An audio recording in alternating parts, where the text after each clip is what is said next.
You've also had some bumps in the road, right? I sure have, yeah. You talk about your history with drug abuse. How did that start?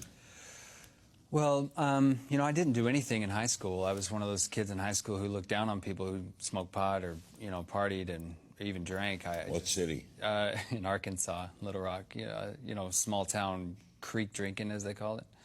I just never did it. But when I went off to New York, I started to become more creative, you know.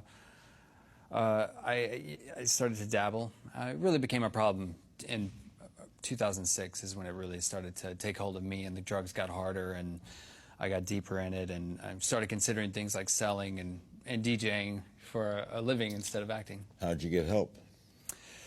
A number of things happened. You know, I was pushed in a corner. Some people have one bottom. I had 10 or 12 bottoms. A friend who passed away. I had no money. I lost I lost contact with my family. And I finally met somebody who I loved, and that kind of turned it around. And then I met somebody who was sober, and I wanted what he had. And then I worked really hard. I still work really hard. That love lead to full-time relationship?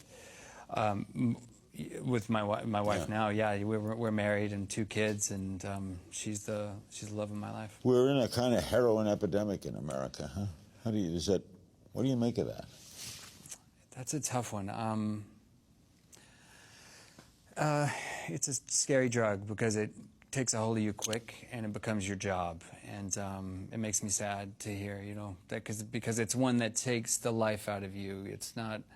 I guess some drugs are easier to recover from, but heroin's a particularly difficult one.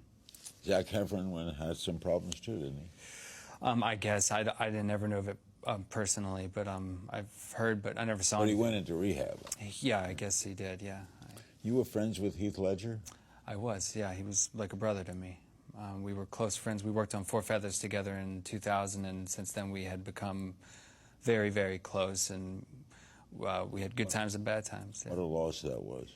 It's the biggest loss of my life.